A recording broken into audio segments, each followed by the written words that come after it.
Okay, now that we've finished our discussion on biological macromolecules, we're going to move on and discuss one of the other really important areas of biochemistry, and that is how energy flows in a system.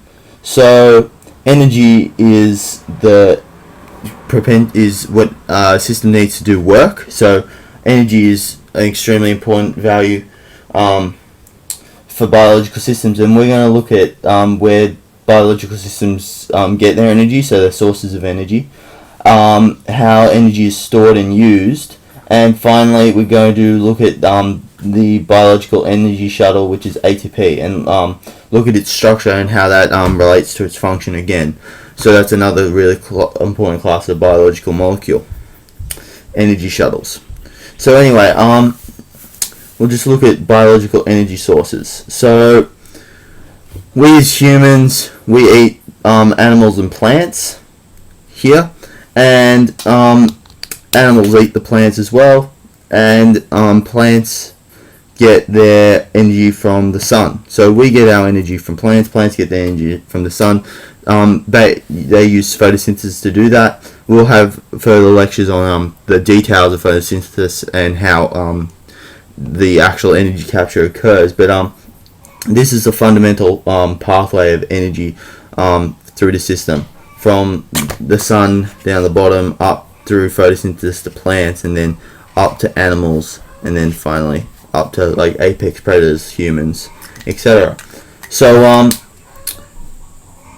the ultimate goal of showing you this is just to demonstrate that the sun is pretty much the ultimate source of energy for nearly all life on this planet. It's not 100% true, but for pretty much all cases, the sun is the ultimate source of energy. So plants turn energy into carbohydrates, so sugars, and carbohydrates are, they're not that energy dense. They're pretty good, but it often helps them to store this for later times and transport it as more dense forms of carbohydrate. So through photosynthesis, a plant makes monosaccharides, but to transport it within the plant through the phloem of the plant and the vessels of the plant from the leaves to other parts of the plant, they transport the sugar as sucrose, which is a disaccharide. So you can see it's already getting more dense as we go along.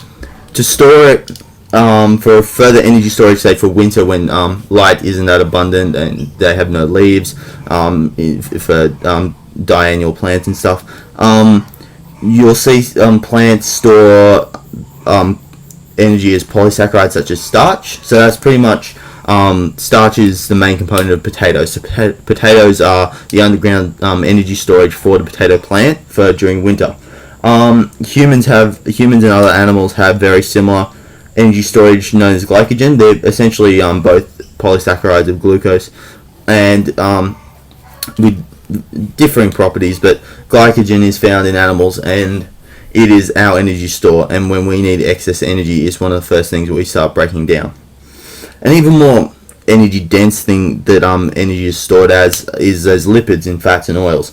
So obviously when you see people, when they eat too much, they store a lot of their excess energy gained from the food as fat, and that is one of the causes of obesity, because the stored energy isn't as it used to be when we were hunters and gatherers. It isn't then supplementing a long period of not eating. It is in fact just staying there as we eat more and more. So fats and oils are important energy stores within both animals and plants, and there's a bunch of pathways that organisms use to break them down into simple carbohydrates again, and use them in oxidative anaerobic respiration to gain energy. So energy use, as I said, to gain energy from fuels, it's generally all fuels, fats, polysaccharides, and even proteins are broken down into simpler carbohydrates, so smaller monosaccharides, and for example, pretty much all fuel is broken down to glucose or something smaller than glucose, and then fed into aerobic respiration, where the cell will oxidize the sugars down and create energy from it. So two common sources of energy: glucose, and then lactose is a disaccharide. It's found in milk. And it's a disaccharide of glucose and galactose, which galactose is just an isomer of glucose, so they're essentially the same. And glucose is fed straight into aerobic respiration, whereas lactose, you just need to break the bond between the two subunits, and then it can also be fed straight into aerobic respiration. So for energy use, we generally break the cells generally break down these energy stores of fats and polysaccharides down into the simple carbohydrates, and when they get desperate, they can also break protein down into simple carbohydrates. So during aerobic respiration, the main aim of the cell is to make this molecule called ATP, or adenosine triphosphate. And when we look at it here, it is pretty much a nucleotide with an adenosine group on it. So it's pretty much, when we talked about how our nucleotides were A, T, G, and C, it's pretty much a nucleotide with the A base attached to it, so the adenine base, nitrogenous base. So the adenosine unit is here, and then there's 3 phosphates. And what we can see here is that each of these phosphates have a negative charge attached to them.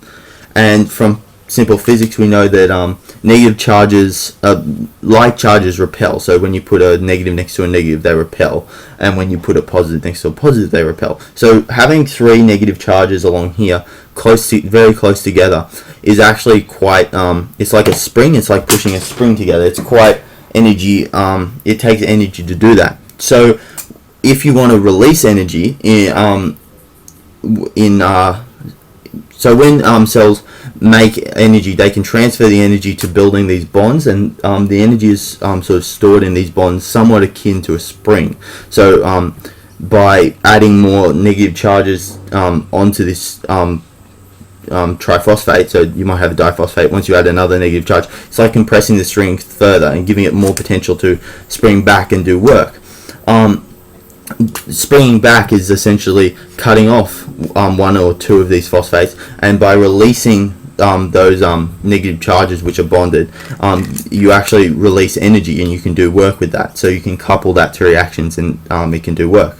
So essentially what cells do, they make this ATP using aerobic respiration, and which we'll get into the whole process of aerobic respiration later, but essentially once they make it, they can couple either of these reactions to a biological reaction, say making a protein, forming a peptide bond, something like that, and where they can hydrolyze one of these bonds in here between the phosphate groups, and you can take ATP and hydrolyze one phosphate group off, and that makes ADP, or adenosine diphosphate. So the same thing with only 2 phosphate groups, and you have this inorganic phosphate released here.